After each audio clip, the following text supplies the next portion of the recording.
imagine just going through the Heathrow airport and realizing the hype that these games are and the level that they are being played, and the entire city was coming in and cheering for us. So there was a lot of pressure, and then I saw these pro athletes who were 6 feet tall and had coaches. Every sixth person had a coach with them.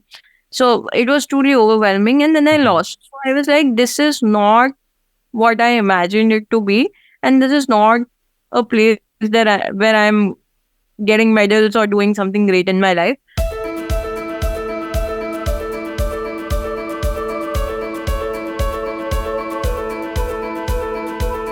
Hi friends, welcome to the Aspire and Acquire podcast. I'm your host Sandeep Suri. Join me for listening to some incredible stories about some of the best professionals from very diverse fields like combat flying, robotic surgery, dancing, tea farming, journalism, deep sea diving, and so on. These accomplished professionals are not just outstanding in their jobs, but also have unique stories to share with us. We have tried to make the show truly global by having these guests from different parts of the world. So without further ado, let's dive into the session.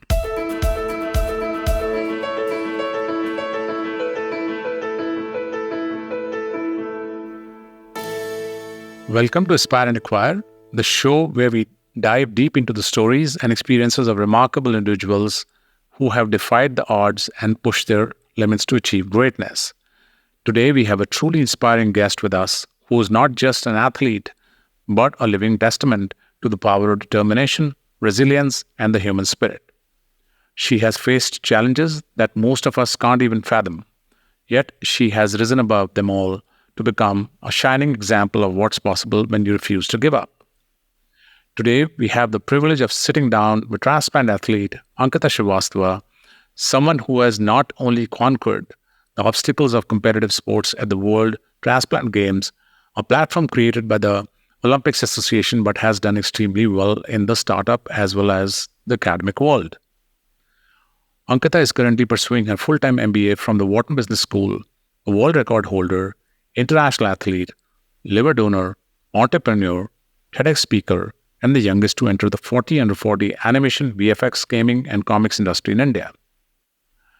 Just to start with Ankita's journey, at the age of 19, she donated 74% of her liver to her mother, post which, after years of courageous recovery, she made her way to athletics.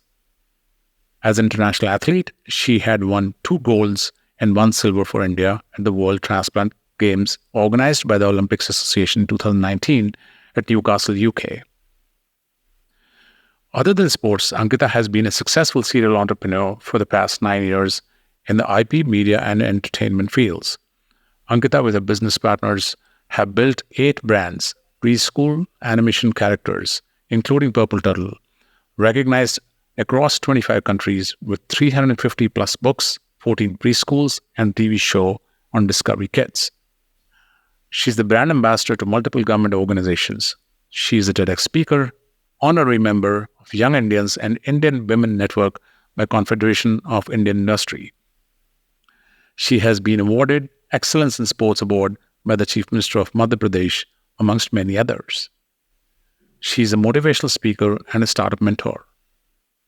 Get ready to be inspired and enlightened as we dive deep into the world of resilience and determination. So let's welcome our guest to the show and begin this incredible journey of discovery. Please join me in extending a warm welcome to Ankita Shrivastava.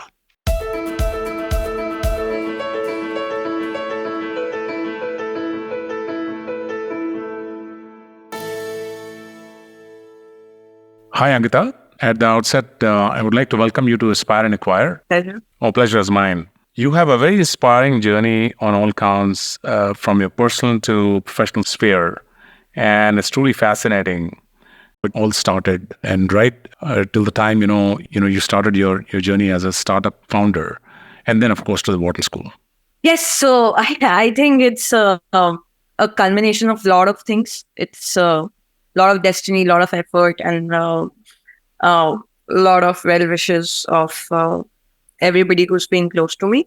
I think when it started, though, it was when I was born. I think I was a very fortunate kid to have been born to such a family. Very open-minded parents, have been brought up really well. When I was in seventh class, we came to know that my mother has liver cirrhosis. So we were waiting till I turned 18 to be able to donate. So I think I grew up when I was in seventh class. It's a prominent memory in my mind. Waited till I turned 18, donated. It was too late. Liver cirrhosis, like everybody knows, has no other cure except transplant. So, and you would like to do it as soon as possible. I think we got a little delayed, a couple of years, so she couldn't make it. And gradually, I think I lost my mom, I lost my father, so became uh, by myself really quickly. And I had my sister and my grandmother to support, so had to figure out things. And how old were you at that time? I was 19. Oh, okay. So since then, it has been. I think when you're pushed to the wall, that's when you, at least I perform the best. So, and destiny helped me get through really well. I was a child prodigy, if I can say so. So good at sports, good at academics, and then very hardworking. So uh, even if something might not come to me by talent, would come to me by hard work. So I started working when I was 18 and took care of all my expenses and my family's expenses. And the employer in my first company became my business partner when I co-founded my own company. Interesting. So, I see. Okay. yeah. So I guess one forte of mine has been, and I think is a good learning for me as well, is to build relationships and invest in them, because those are your biggest assets.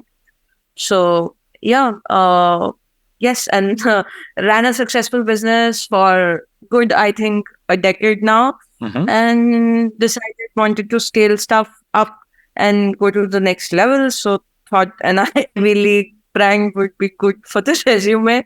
So came to Wharton. Excellent, excellent. So, what really motivated you to become an athlete? And I know you represented India in the Olympics, and you won a few medals for India, gold as well as silver. So, just walk us through about that journey. So yes, sports comes very intrinsically to me. I started playing. In fact, the first race I won was in nursery, like Montessori school. So had a niche for sports. Went on to play nationals for swimming. Have been a player of all sports, and everybody knows, a player who can play one can play all.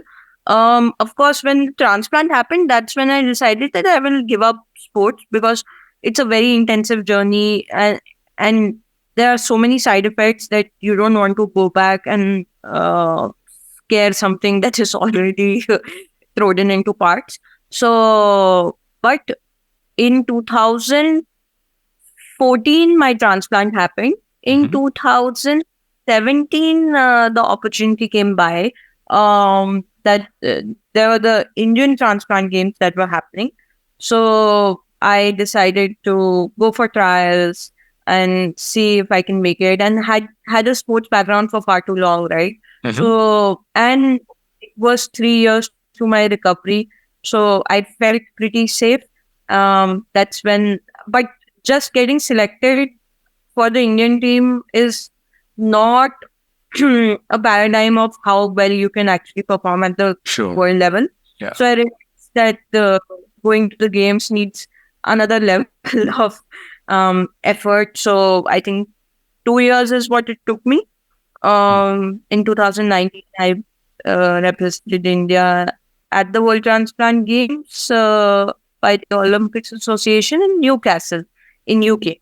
So, but when there, I realized just saying and doing is very different, because I thought I was ready. But then when you see 2,000 people from 200 countries, you realize you are one in a pod. So it's overwhelming, right? It is overwhelming. It is overwhelming. Yeah. overwhelming, and it is uh, Indian team was a contingent of 14 players and Mhm. uh, lack of resources, to say the least. Mhm. So I felt pretty scared and vulnerable at that point. I think the effort that I had put in for the past 2 years resulted in me getting medals. And then that was one part of the journey where I could say that I had done well and I had the resources to do it. And I thought when I saw the other 20 countries that mine were the least. But worst came when I had to represent India this time in 2023 in Australia. And I was at Wharton doing an MBA. And as you know, how intensive an Ivy League Sure. MBA can be, Mhm. and a new city, a new country, and whatnots. So in those circumstances, to prepare was more intense because when you're at your home ground and you're preparing, you know the people, you have so many trainers, facilities that you don't pay as much heed to. When I came Mhm. here, it was a whole different story. So it was intense. So glad I could come up with a few medals for the country. Right. And it's a very different kind of grind, one has to go through, especially, when you're talking about international level of sports. Um, as you would know, of course, better than all of us, you have seen it, you have done it. So it's not that easy. And especially, when you're doing multitasking, you're running your own startup, you're trying to study, and along with that, you're representing country. It's not that easy. So really hats off to you for doing all that, simultaneously. So that's very interesting. Now, I want to switch gears and talk about some kind of misconceptions or stereotypes about transplant recipients in the world of sports. How do you overcome that kind of situation? I'm sure you must have faced it. So transplant recipients, yes, I think that's more intense, and I would like to believe that their journey in every form and format is more difficult than ours. Donors, on the other hand, of course, to say the least, going to the hospital sick and coming back healthy is Mhm. the form of hospitalization that people have seen. Going fit and fine and coming back on a stretcher is a whole different story. So a lot of courage, lot of mental strength and physical strength, and it's a very painful procedure to say the least. Yeah. That said, if you have the everything on your platter, if you have a lot of resilience, you have a lot of patience. It needs immense patience to go through that pain, lot of courage, and lot of discipline because life changes after transplant. You have a lot of restrictions. Yeah. So then you can come back to normal. And I think people and their inhibitions are more to control, to protect you. Hmm. Protect would be the right word because they've seen you go through that journey. They don't want you to go through the pain again. And I would like to believe that that's a very small part of the circle because really, who cares about you or who will care that how much can you do in life? It's Mhm. people close to your family who don't want you to go through that same process again. Sure. So there are inhibitions, but and inhibitions in their rightful form, right? I have lot of restrictions till date, and if I don't abide by them, then I'll end up in the hospital pretty frequently. Right. So I have to be really careful. So um, I think those restrictions, if you're disciplined enough, then you can lead a very normal life.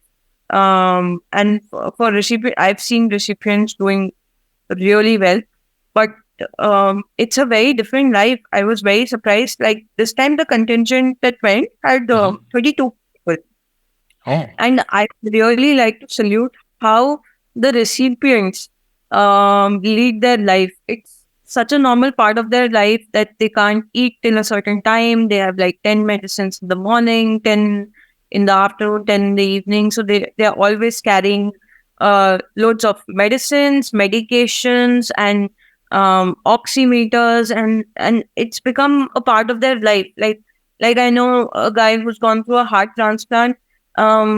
He cannot eat after a certain point of time. He cannot walk up. He can only walk till a certain speed. If he doesn't overload, it will affect his heart because it's transplanted and he can collapse there and then. So there are so many restrictions that have become so normal in their life, and they're leading their life like that. It is truly inspirational and motivational to know that how fortunate we are. Yeah, sure. Did athletics actually play a critical role in kind of, obviously, all the athletes are mentally very strong and emotionally very strong and physically strong too. So I'm sure, athletics also must have played a very critical role in kind of getting you up to speed on these matters, right? I guess. Yes, yes. So sports is a very integral part of my life, and I think a sports person recovers from life situations faster than Much others. faster than others, Uh, right? yeah, because you know how to deal under pressure, how to perform in a team atmosphere, how to deal with challenges, and how to not let them affect your mental space. So I think that is something that everything I've learned from sports, and came very organically to me because I was playing since very young days. So yes, and as an athlete, I have this uh, I have this crazy demeanor that I will, work hard to improve my speed. But that comes very organically to me in every aspect of life, which I think is to a level very inhuman and makes me challenge myself and go through a lot of difficult situations because grittiness times gets glorified. So I don't want to be that person who glorifies the immense hard work that I put in. Huh. But I'm sure it has really led me here. So yeah. Sure. Yeah. So, how do you really balance, Ankita, your training and competition schedule with the ongoing medical care, business school, precautions necessary after the transplant, so on and so forth? It must be a tough life, a very different life. Tell us a little bit about that. It is. It is truly difficult, and I will not glorify the fact that it is very easy to manage. I do, but by personality, the good part is that I like doing 10 tricks at a time. Right. So my schedule usually is collapsed, and I try to build in things that I like to do and remove things that don't make me go through the goal that I actually want to achieve. So a normal schedule for me would be getting up. I don't sleep well, so that's an issue. But otherwise, I get up at 6. At 7, you would see me at school because those are morning hours. So my classes start at 8:30. So I try to deep in 1 to 2 hours for work because it's office hours in India. So I try and work for those 2 hours, then go to school, be there for good 4 5 hours, then devote some time to maybe working on my business, raising funds. So those 2 3 hours I give to myself to work on the thing that I like. Then I go to the gym because workout is kind of part of my personality. Then imagine at 6, come back and do whatever social activities that an MBA kid is forced to do, and then the remaining hours are very important because those are hours that you spend with yourself. So I believe from 9 to 12 is something that I strongly pursue as for workout, for maybe yoga, for I want to start my book, so I'm working on that as well. So yeah, I'm doing things at a time and finally managing all of it. I'm sure you must be wondering at this point in time, Ankita, I wish, you had more than 24 hours in a day, right? Of course. Yeah. Share with us a memorable or emotional moment from your athletic journey that stands out to you at this point in time. One moment which was truly spectacular was I had 3 events that I was participating in. In fact, I was participating in 4 events, and the entire tournament was divided into a week's time where my first event was a marathon, which was on the first day, and then my other three events were at the last 2 days. So I had a lot of spare time in between, and not many people know about that. That my first event I lost, and I had come to this new place. Imagine just going through the Heathrow airport and realizing the hype that these games are and the level at Right. they are being played, Yeah. and the entire city was coming in and cheering for us. So there was a lot of pressure, and then I saw these pro athletes who were 6 feet tall and had coaches. Every sixth person had a coach with them. So it was truly overwhelming, and then I Mhm. lost. So I was like, this is not what I imagined it to be, and this is not a place where I'm getting medals or doing something great in my life. So Mhm. I went into this whole in my hotel room. So there were these cultural events happening and a lot of whims and fancies that were taking place at the event. But I would go nowhere. I was just practicing and being at my hotel room, and I didn't move out. I didn't talk to anybody. I was in immense stress and pressure. And then came my first event, which was on the last second day, which was a 100-meter race. Uh-huh. For 100 meters, um, if we see the video as well, that I was getting a gold till the last millisecond. And then somehow, the Britain lady, his Mhm. name is Jenny Kerry, she came forward and won the gold, and I got a silver. Ah. But I was so happy. I was Love so that. happy because my target was to get a silver, get a bronze. Like I was Right. okay with getting any medal at that point of time because I was in so much pressure, and literally I could feel the weight on my shoulders, and it was like somebody lifted up the weight. So there was Yeah. no happiness, there was no sadness, there was just a lot of relief that this is over. While Wow. Lee Carey Yeah. was not happy and she won the gold, right? So Mm. I said, why is she stressed? And she was stressed because she knew how she won, and she knew that she won at the last millisecond, and All it right.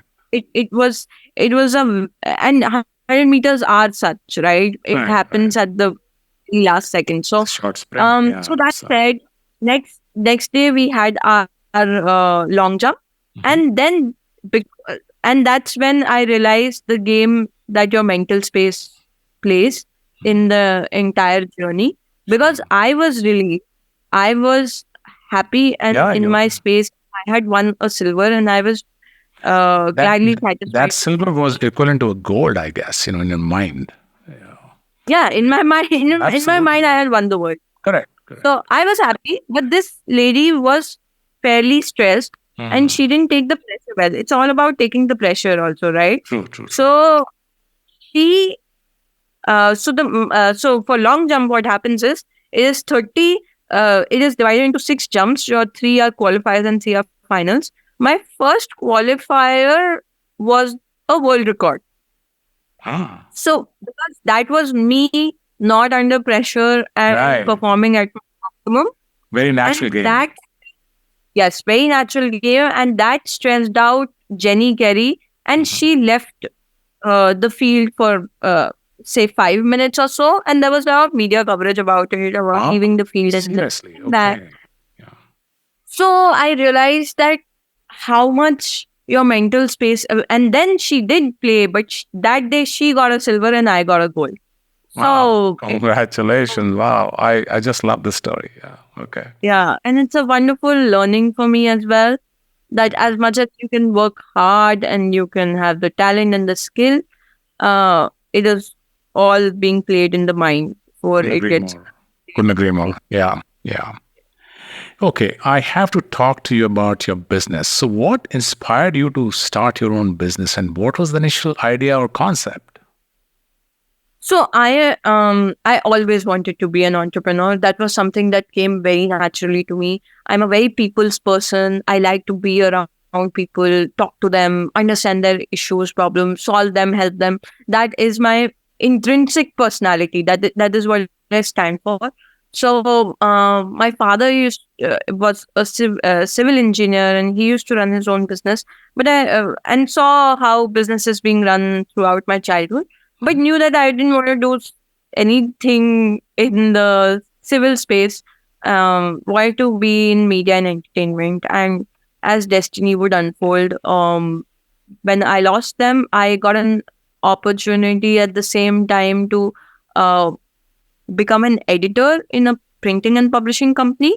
Uh-huh. That's how I started. That was my first job.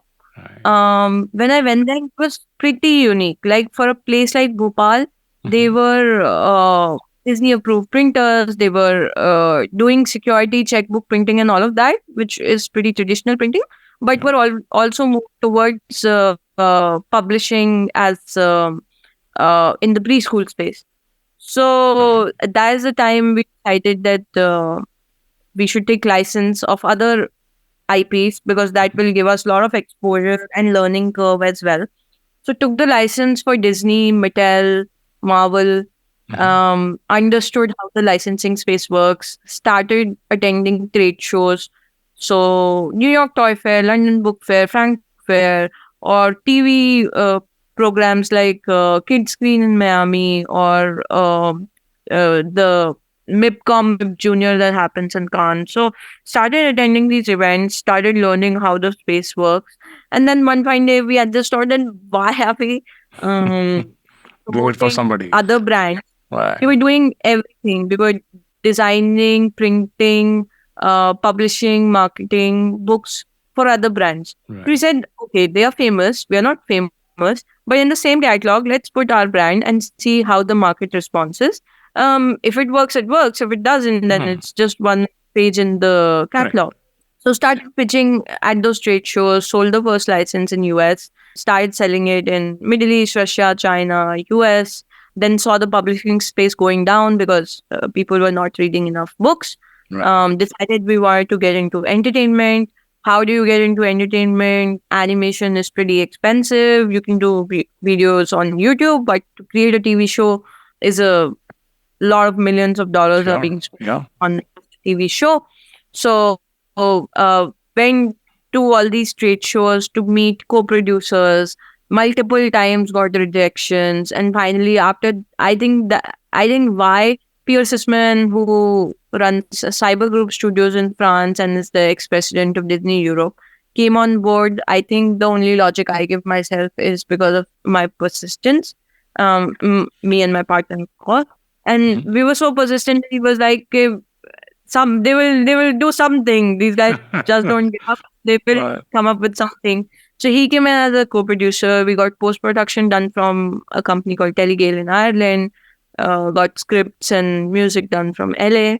Created the first TV show. Sold it to Discovery Kids. Started franchising because that came very organically to the business because we wanted to sell merchandise, books, animation. So right now we run 14 preschools in India. Fascinating. Just to complete the circle, I would love to hear, and this is probably our last question, so that we can close the conversation. So the journey of Wharton School, right? So a day in the life of a Wharton school student. Just tell us a little bit about that. It is as intense or as easy as the student wants it to be. Ah, Me being an intense student, I try to make the most of it. Though it's a very open culture and you're not forced to do anything. Like if you want classes to be easy, they'll be easy. If you want networking, socializing to be easy, it will be easy. I'm an optimizer, as we've understood in the last 20 minutes. So I try and take maximum credits. Like we are given credits, so we yeah. are allowed only 21. So I'm scraping through because I want to use all those 21, and then still I have classes that I want to attend. So I try and audit those classes or become TAs to those classes, teaching assistants, so that I can attend more classes and get the maximum out of all these famous profs that come to Wharton. So that occupies a lot of space and time of the day. And then comes, if you asked any MBA kid, why do they want to do an MBA? Is because of networking. So there's a circuit of 700 more talented people than me in my cohort. And I would like to meet them, talk to them, and network with them. And it can be a very overwhelming process because just meeting from the surface doesn't make sense. And to make lifelong relationships needs a lot of time, energy, and effort. So I think an MBA is a culmination of great education if you want, and then a lot of networking. And my normal day would start at 7 and end at 12 in the night. And I would like it to be that way with a lot of traveling, because I think 2 years in MBA is basically to explore yourself, figure out if you want to make a pivot or you want to go back in the same industry but to a higher pedestal. And I think Wharton provides all those resources, and I really love the place. And it is not just for a podcast or an interview. I really love the space that they provide. They handhold you to get the best packages in the world, which is an added advantage. Yeah. So yeah, um, I work very hard to optimize my journey and my time here. But that said, if you want it to be chill, it can be chill. Right. Yeah, the intense hard work that you put in to get into Wharton. Oh, Once you yes. get into Wharton, I think it's the Yeah. easier ride. By the way, listeners, this podcast is being recorded on a Saturday, and right after this interview, Ankita is heading for a boxing class. So I held her back for 5 minutes. Apologies for that, Ankita, but you can understand how passionate she is about the subject. So thank you so much for joining us today on this inspiring journey. The incredible stories of Ankita have left us feeling very motivated and empowered. Remember, challenges can be overcome and dreams can be realized. Keep pushing your boundaries because anything is possible. In today's episode, we witnessed the power of resilience, determination, and the human spirit. It is a reminder that no matter what life throws at us, with the right mindset and support, we can rise above it all. We hope you have been as inspired as we have. We want to extend our gratitude to Ankita for sharing her experiences and insights. Listeners, we sincerely hope you enjoyed this episode and carry the lessons learned from this episode with you. Thank you once again, Ankita, for joining the show. Appreciate you taking time. Cheers. Thank you so much, Sandeep ji. You absolutely made my day.